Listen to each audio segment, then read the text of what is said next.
Hello दोस्तों, मेरा नाम आसिफ अनवर है और आप सभी को हमारे इस चैनल में स्वागत है।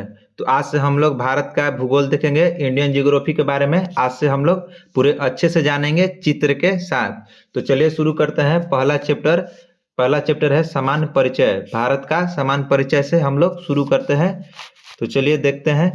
देखिए, ये है भारत का कुल क्षेत्रफल कितना है, मतलब भारत का क्षेत्रफल कितना है। तो भारत का क्षेत्रफल है 32,87,263 वर्ग किलोमीटर या किलोमीटर स्क्वायर है। भारत का क्षेत्रफल कितना है? 32,87,263 वर्ग किलोमीटर है। आगे देखते हैं, भारत का क्षेत्रफल विश्व के कुल क्षेत्रफल का कितना प्रतिशत है। मतलब जो भारत का क्षेत्रफल है पूरे विश्व के क्षेत्रफल का कितना प्रतिशत है। तो पूरे विश्व का क्षेत्रफल का 2.42% है। कितना प्रतिशत भारत का क्षेत्रफल? तो 2.42% है। आगे देखते हैं, क्षेत्रफल की दृष्टि से भारत विश्व में कौन सा स्थान पर है। क्षेत्रफल की दृष्टि से भारत विश्व में कौन सा स्थान पर है। तो क्षेत्रफल की दृष्टि से भारत विश्व में 7वां स्थान पर है। कौन सा स्थान पर है? 7वां स्थान पर है। आगे देखते हैं, जनसंख्या की दृष्टि से भारत विश्व में दूसरे स्थान पर है। और जनसंख्या की दृष्टि पर कौन सा स्थान है? तो जनसंख्या की दृष्टि पर दूसरा स्थान है और क्षेत्रफल की दृष्टि पर 7वां स्थान है भारत का। अब पहला स्थान कौन है जनसंख्या का? तो पहला स्थान है चीन है। देखिए, भारत में विश्व का कुल जनसंख्या का 17.5% हिस्सा है। मतलब भारत में विश्व के कुल जनसंख्या का कितना प्रतिशत हिस्सा भारत में रहता है? तो 17.5% हिस्सा रहता है। 17.5% हिस्सा रहता है। तो ये देखिए चित्र है भारत का। देखिए पूरा भारत का क्षेत्रफल कितना है।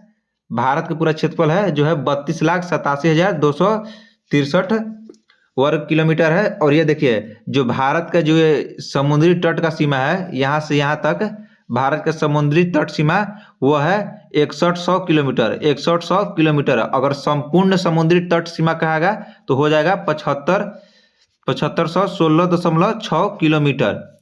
ये 6100 किलोमीटर कौन सा आया? अगर कहेगा भारत के समुद्री तट के सीमा तो आ जाएगा 6100 किलोमीटर हो जाएगा। और कहेगा संपूर्ण समुद्री तट सीमा, संपूर्ण कहेगा तो उसमें जो भारत के जितने भी केंद्र शासित प्रदेश है वो सभी शामिल हो जाएगा। तो उसको मिलाकर हो जाता है भारत का समुद्री तट सीमा 7516.6 किलोमीटर हो जाएगा। और जो भारत का स्थलीय सीमा है, स्थलीय सीमा भारत का कितना हो जाएगा? तो स्थलीय सीमा हो जाएगा 15,200 किलोमीटर। लगभग 15,200 किलोमीटर हो जाएगा स्थलीय सीमा। और भारत का स्थलीय और समुद्रीय तट दोनों को सीमा मिलाकर कितना होगा? तो दोनों को हो जाएगा 22,716 किलोमीटर। 22,716 किलोमीटर हो जाएगा। एक बार फिर से देख लीजिए, समुद्री तट सीमा कितना हो जाएगा? तो 6100 किलोमीटर। और संपूर्ण समुद्री तट सीमा कहेगा केंद्र शासित प्रदेश को मिलाकर तो वो हो जाएगा 7516.6 किलोमीटर। और कहेगा कि स्थलीय सीमा कितना है भारत का? तो स्थलीय सीमा हो जाएगा 15,200 किलोमीटर। और कहेगा कि अगर स्थलीय और जलीय दोनों सीमा को मिलाकर कितना होगा? तो वो हो जाएगा 22,716 किलोमीटर हो जाएगा। चलिए आगे देखते हैं।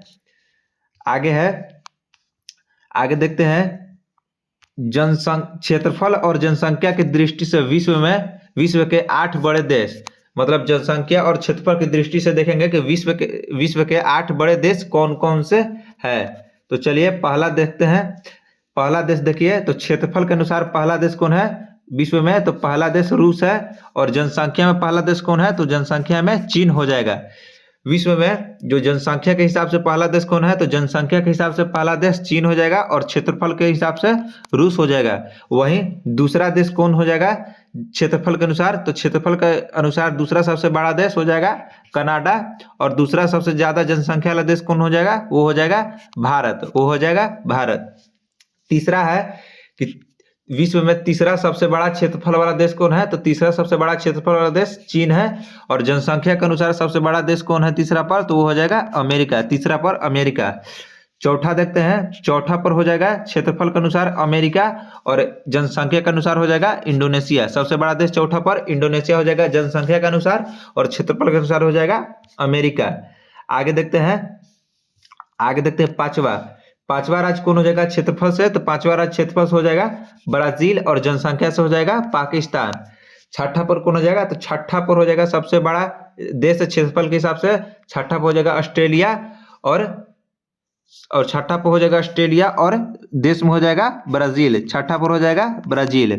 वहीं सातवां पर सबसे बड़ा देश कौन सा होगा क्षेत्रफल के हिसाब से, तो सातवां पर क्षेत्रफल के हिसाब से हो जाएगा देश भारत, सातवां पर हो जाएगा भारत। और जनसंख्या के हिसाब से कौन हो जाएगा सातवां पर देश, तो नाइजीरिया हो जाएगा जनसंख्या के हिसाब से।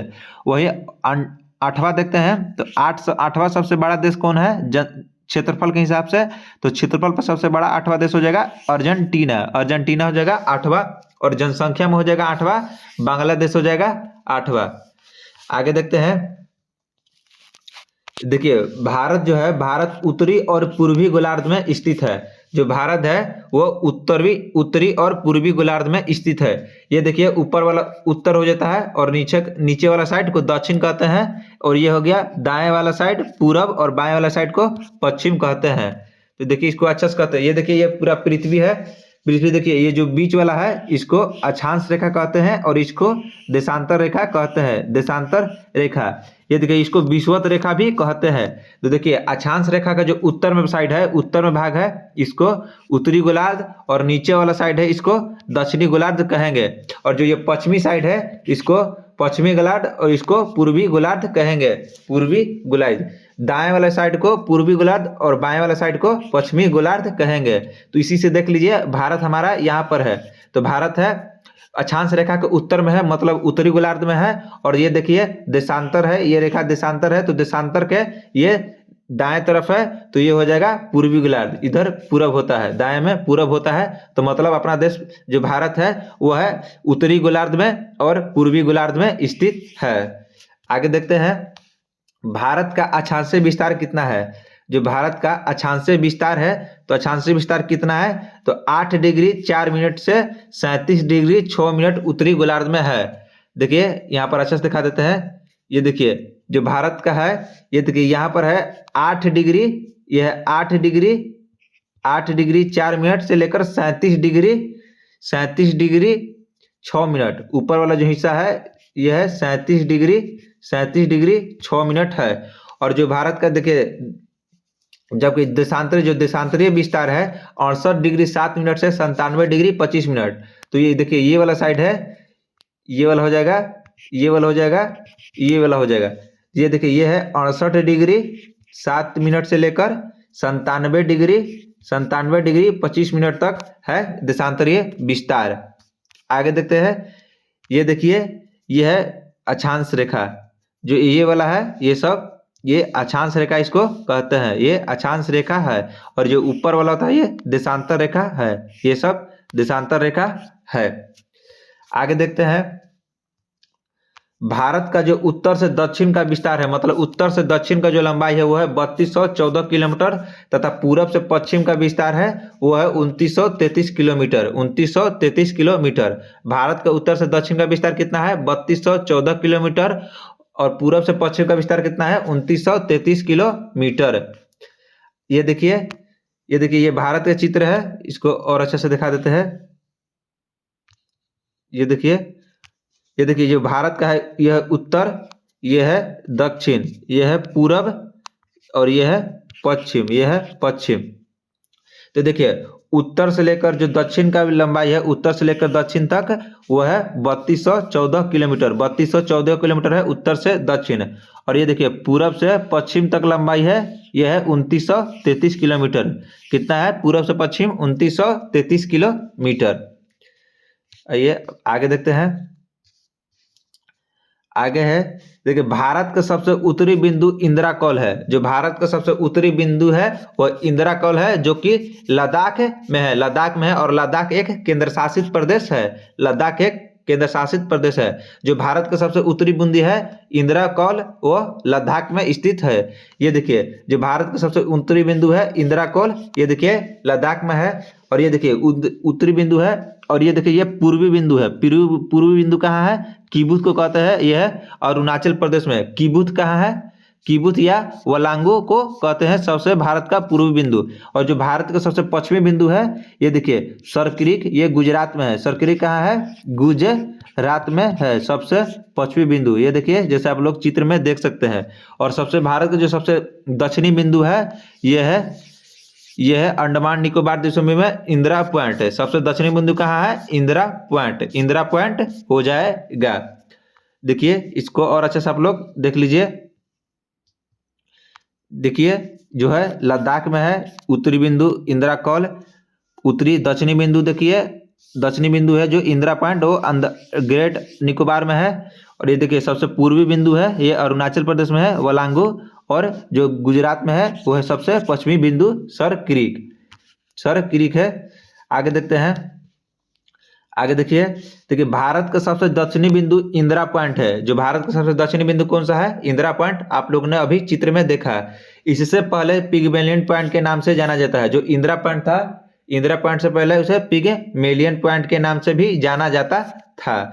भारत का सबसे पूर्वी बिंदु है जो अरुणाचल प्रदेश में वलांगू या कीबुत को कहते हैं। जो भारत का सबसे पूर्वी बिंदु है, भारत का जो सबसे पूर्वी साइड है ये वाला, ये अरुणाचल प्रदेश में स्थित है, उसके वलांगू या कीबुत कहते हैं। और भारत का जो सबसे पश्चिमी बिंदु है, जैसे ये भारत है और इसका जो ये साइड वाला बिंदु है गुजरात साइड वाला, इसको कीबुत कहते हैं।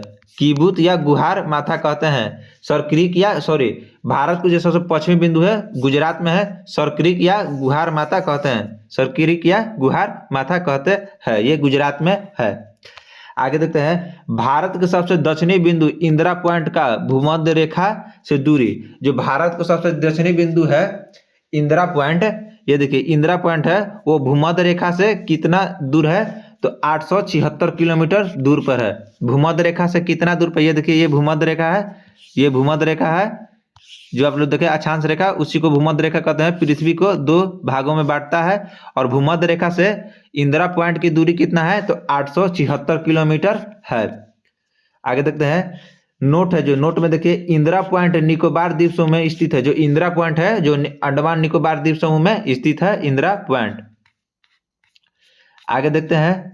आगे देखिए परद्वीपीय भारत का सबसे दक्षिणी भाग तमिलनाडु में है, केप कोमोरिन है जो कन्याकुमारी में स्थित है। परद्वीपीय भारत मतलब जो दक्षिण भारत, जो भारत का मूल भारत है उसमें जो दक्षिणी भाग है सबसे, वो तमिलनाडु में स्थित है। तमिलनाडु के केप कोमोरिन कन्याकुमारी में स्थित है, जो भारत का सबसे दक्षिणी भाग है। भारत का सबसे दक्षिणी भाग देखिए आप लोग देख सकते हैं, ये भारत है। और भारत के जो इसमें सबसे दक्षिणी भाग होगा, भारत का सबसे दक्षिणी भाग ये है तमिलनाडु में कन्याकुमारी में स्थित है, केप कोमोरिन है। और अगर संपूर्ण भारत का सबसे दक्षिणी बिंदु बोलेगा तो वो हो जाएगा इंदिरा पॉइंट, जो कि अंडमान निकोबार में है। और भारत का सिर्फ बोलेगा दक्षिणी बिंदु तो हो जाएगा कन्याकुमारी, केप कोमोरिन में है, तमिलनाडु में स्थित है। आगे देखते हैं। आगे है भारत की स्थल सीमा की लंबाई कितनी है? जो भारत की स्थल सीमा है आप लोग को शुरू में ही बता दिए थे, तो है 15,200 किलोमीटर स्थल सीमा। यह है भारत का स्थल सीमा। स्थल सीमा जो समुद्र से ना लगा हो, जो समुद्र से ना लगा हो उसी को स्थल सीमा कहते हैं। भारत की स्थल सीमा की लंबाई कितना है? 15,200 किलोमीटर है। जबकि तटीय भाग की लंबाई कितनी है? तो 7516 किलोमीटर है तटीय भाग। ये संपूर्ण तटीय भाग की लंबाई कितनी है? संपूर्ण तटीय भाग की तो 7516 किलोमीटर है। और खाली अगर भारत को बोलेगा तो हो जाएगा 6100 किलोमीटर, लगभग 6100 किलोमीटर हो जाएगा। ये देखिए ये स्थल है और ये जलीय सीमा है। आगे देखते हैं। केवल भारतीय प्रायद्वीप का तटीय सीमा की लंबाई कितना है? 6100 किलोमीटर, मतलब संपूर्ण नहीं, केवल भारतीय तटीय भाग जो दक्षिण वाला है, सिर्फ दक्षिण भारत का तटीय भाग, उसका लंबाई हो जाएगा 6100 किलोमीटर। आगे देखते हैं। कर्क रेखा भारत के कितने राज्य से होकर गुजरता है? तो 8 राज्य से। कर्क रेखा भारत के 8 राज्य से होकर गुजरता है। उसको याद करने के लिए ट्रिक है मित्र पर गमछा झार। मित्र पर गमछा झार है। तो देखिए जो है कर्क रेखा है उसको देखते हैं पश्चिम से पूरब की ओर किस किस राज्य से टच करता है। ये देखिए पश्चिम से पूरब की ओर, तो ये देखिए सबसे पहले गुजरात में टच करता है, गुजरात। दूसरा पर राजस्थान, तीसरा में मध्य प्रदेश, चौथा में छत्तीसगढ़, पांचवा में झारखंड, छठा पर पश्चिम बंगाल, सातवां पर त्रिपुरा और आठवां पर मिजोरम स्थित है। ये जो आठों राज्य है उससे टच करता है कर्क रेखा। ये देखिए गुजरात है, राजस्थान है, मध्य प्रदेश है, छत्तीसगढ़ है, छत्तीसगढ़ है, ये देखिए छत्तीसगढ़ है, झारखंड है, पश्चिम बंगाल है, त्रिपुरा है और ये मिजोरम है। भारत के 8 राज्यों से होकर ये गुजरता है कर्क रेखा। 8 राज्यों से होकर गुजरता है। ट्रिक है मित्र पर गमछा झार। आगे देखिए इसको, भारत के राज्य उत्तर प्रदेश एक ऐसा राज्य है जो भारत का जो उत्तर प्रदेश राज्य एक ऐसा राज्य है जिसकी सीमा सर्वाधिक राज्यों की सीमा को छूता है। जो भारत का जो उत्तर प्रदेश एक ऐसा राज्य है जो सबसे ज्यादा राज्य से सीमा बनाता है, जो है कुल 8 राज्यों से सीमा बनाता है और एक केंद्र शासित प्रदेश से सीमा बनाता है। जो उत्तर प्रदेश है भारत का एकमात्र राज्य है जो 8 राज्यों से सीमा बनाता है और एक केंद्र शासित प्रदेश दिल्ली से सीमा बनाता है। आगे देखिए कौन कौन से बनाते हैं राज्य से। ये देखिए यूपी उत्तर प्रदेश से जो उत्तराखंड से सीमा लगाता है, हरियाणा से सीमा लगाता है, हिमाचल प्रदेश से सीमा लगाता है, राजस्थान से, मध्य प्रदेश से, छत्तीसगढ़ से, झारखंड से और बिहार से सीमा लगाता है और एक केंद्र शासित प्रदेश है दिल्ली जिसे वो सीमा लगाता है। ये देखिए ये यूपी है, उत्तर प्रदेश से ये देखिए ये लगाता है उत्तराखंड, हरियाणा, ये है केंद्र शासित प्रदेश दिल्ली, फिर राजस्थान है, मध्य प्रदेश है और यह है झारखंड है, यह बिहार है, सॉरी छत्तीसगढ़ है, यह है झारखंड और यह बिहार है। 8 राज्य और एक केंद्र शासित प्रदेश दिल्ली से सीमा साझा करता है उत्तर प्रदेश। आगे देखते हैं, भारत के कुल 9 राज्य और 4 केंद्र शासित प्रदेश समुद्री तट से लगे हुए हैं। जो भारत में 9 गो राज्य है और 4 केंद्र शासित प्रदेश है जो समुद्री तट से लगे हुए है। देखिए कौन कौन से लगे हुए हैं। तो देखिए पहला पर गुजरात है, राज्य में पहला पर गुजरात और केंद्र शासित प्रदेश में पहला पर है लक्षद्वीप, दूसरा है अंडमान निकोबार द्वीप समूह। ये देखिए महाराष्ट्र, गोवा, कर्नाटक, केरल, तमिलनाडु, आंध्र प्रदेश, उड़ीसा, पश्चिम बंगाल ये सब समुद्र से लगे हुए हैं। पादुचेरी, दमन एवं द्वीप, अंडमान निकोबार द्वीप समूह। ये देखिए समुद्र से कौन कौन से राज्य टच किए हैं। ये देखिए गुजरात, महाराष्ट्र, कर्नाटक, केरल, तमिलनाडु हो गया, आंध्र प्रदेश, उड़ीसा और पश्चिम बंगाल है जो समुद्र से टच करती है। और देखिए अंडमान निकोबार द्वीप समूह है, फिर ये है लक्षद्वीप है और ये पादुचेरी है, सब सीमा बनाती है। आगे देखते हैं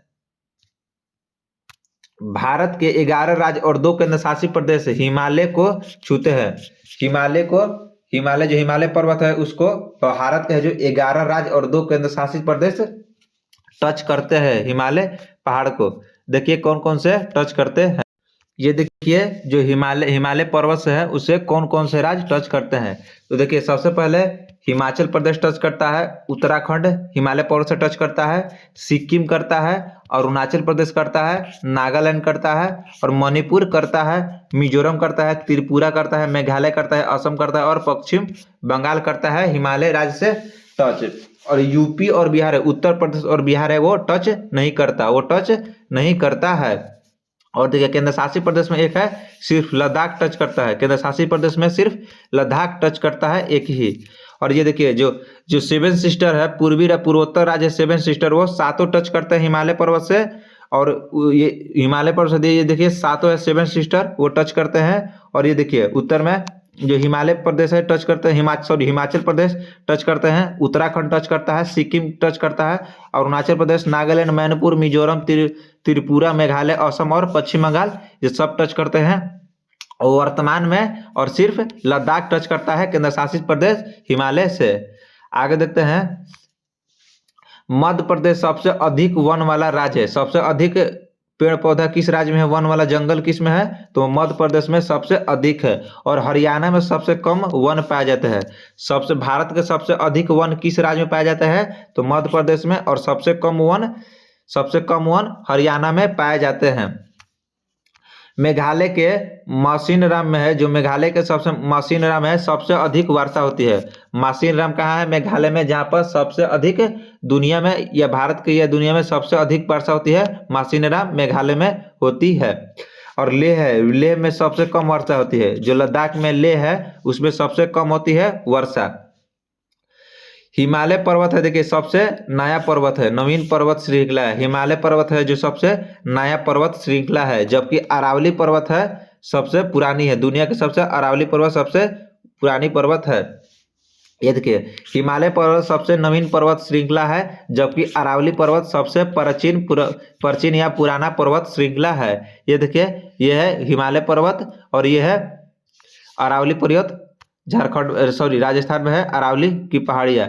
ये देखिए यह है ऊपर है, ये देखिए हिमालय पर्वत है। हिमालय पर्वत ऐसे से होकर और ये सेवन सिस्टर में होकर म्यांमार में टच करती है। ये देखिए यह है हिमालय पर्वत और ये देखिए राजस्थान में है अरावली पर्वत श्रृंखला। अरावली पर्वत श्रृंखला है, अरावली पर्वत श्रृंखला राजस्थान में। और ये देखिए यह है हिमालय पर्वत श्रृंखला। आगे देखते हैं,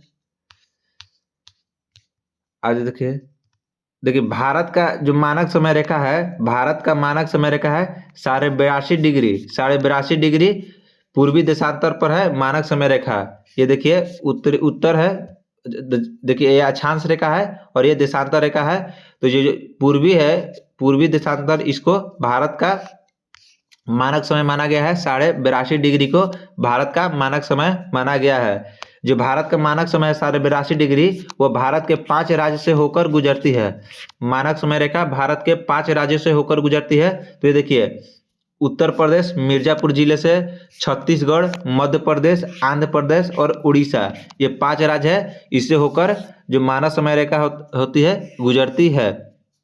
ये देखिए उत्तर प्रदेश से गुजरती है, मध्य प्रदेश से गुजरती है, छत्तीसगढ़ से गुजरती है, उड़ीसा से गुजरती है और एक आंध्र प्रदेश से, 5 राज्यों से होकर गुजरती है। ये देखिए भारतीय मानक समय रेखा। ये देखिए आप लोग फिर से देख लीजिए।